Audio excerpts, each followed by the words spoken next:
नमस्कार, आप देख रहे हैं लाइव 24 न्यूज़। लगातार बिहार विधानसभा के तीसरे चरण की वोटिंग हो रही थी। वोटिंग को लेकर मतदान लगातार लोगों ने बढ़ चढ़ कर हिस्सा लिया।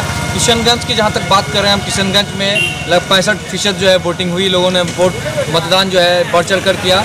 और जहां तक मीडिया रिपोर्ट के मुताबिक है कि इस बार जो सर्वे रिपोर्ट आया अब तक और जिस तरह से समीकरण दिख रहा था, वो कहीं ना कहीं जो है कांग्रेस पार्टी के लिए काफ़ी मुसीबतें खड़ा हुई। और सीमांचल में जहाँ तक की बात है, असदुद्दीन ओवैसी का कोई इतना बड़ा एजेंडा नहीं चला था, फिर भी रुझान एक इस तरह से खुलकर आ गया। मीडिया रिपोर्टर के अनुसार जो है इस बार AIM पार्टी जो है बिहार में जहाँ तक कि सीमांचल में 6 सीट से जीत निश्चित कर ले रही है, यानी जीत की ओर कदम बढ़ा चुकी है। जहां तक बहादुरगंज विधानसभा सीट को लेकर काफ़ी कंटेंट माना जा रहा था, वहीं कांग्रेस पार्टी की जो है वोट की प्रतिशत के हिसाब से काफ़ी पिछड़ते हुए नजर आ रहे हैं। वहीं अंजार नेमी जो है 53% में वो जो है वो मतदान से वो जीत की ओर कदम बढ़ा रहे हैं। बड़ी बात है कि सबसे बड़ी बात मीडिया रिपोर्ट के अनुसार इस बार जो है बहादुरगंज विधानसभा सीट को लेकर जिस तरह से कंटेंट बनाया जा रहा था, वो कहीं ना कहीं डगमगा रही है। लाइव 24 न्यूज़ में लगातार जो है सभी सीटों पर हमने लगातार रुझान दिया। लोगों की जो एक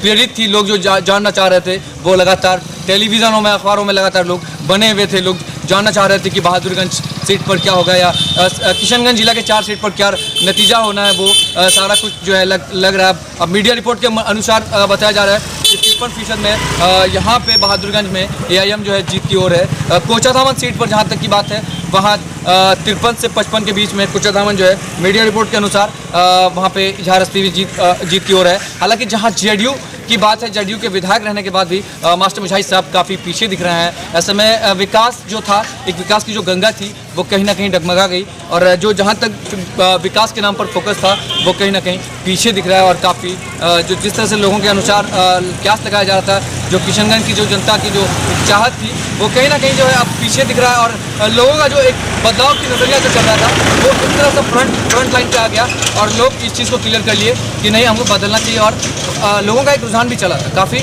मीडिया रिपोर्ट में जो चीज़ें सामने आई कि विकास के नाम पर वोट मांगा गया, तो नेता कई हथकंडे भी अपनाए। मगर लोगों ने जो अपनी जो एक मतदान किया, जो लोगों ने बढ़ चढ़ कर हिस्सा लिया, उससे साफ जाहिर हो रहा है 65% पोलिंग के बाद अब जो रिपोर्ट आ रही है बहादुरगंज विधानसभा सीट पर, यहाँ पे AIM की जीत की ओर कदम बढ़ रही है। तो वहीं कोचाधामन में भी सेम पोजीशन दिख रहा है। जहाँ तक ठाकुरगंज विधानसभा की बात है, वहाँ जो है RJD के खेमे में वो सीट जाते हुए दिख रही है। तो वहीं जिस तरह से मीडिया रिपोर्ट जो आ रहा था सामने, वो कहीं ना कहीं जिस तरह से एक कहा जा रहा था मीडिया के रिपोर्ट के अनुसार कि जो RJD वहाँ पे ठाकुरगंज में का उतना कंटेंट नहीं, मगर आज की रिपोर्ट के मुताबिक जो है ठाकुरगंज में जिस तरह की रिपोर्टें सामने आई, वहाँ RJD के खाते में सीट जाते हुए दिख रही है। जहाँ तक सेकंड सीटिंग के विधायक रहने के बाद नौशाद आलम वो तीसरे पोजीशन में जाते हुए दिख रहे हैं।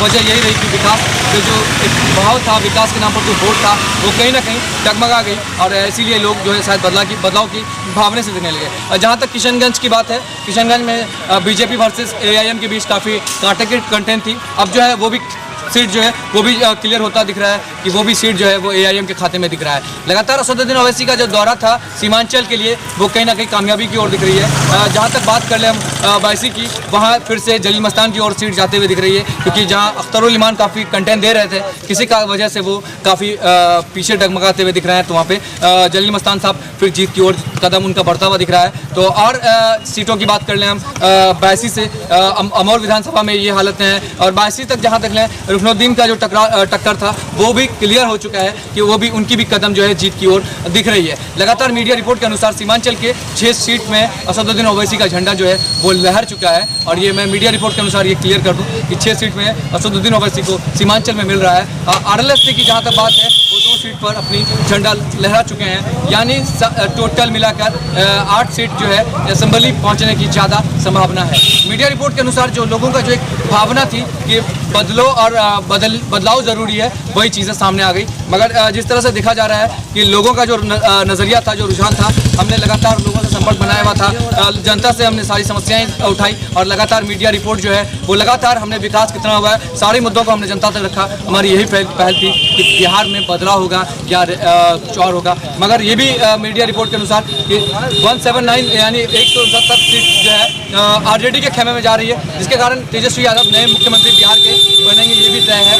और जहाँ तक 89% जो लोग पसंद थे तेजस्वी यादव का, वो भी क्लियर हो चुका है कि नए जो चेहरा बनकर के वो आएंगे, तेजस्वी यादव आएंगे मीडिया रिपोर्ट के अनुसार। Live 24 न्यूज़ के लिए मैं किशनगंज से संवाददाता मिन्हास आलम।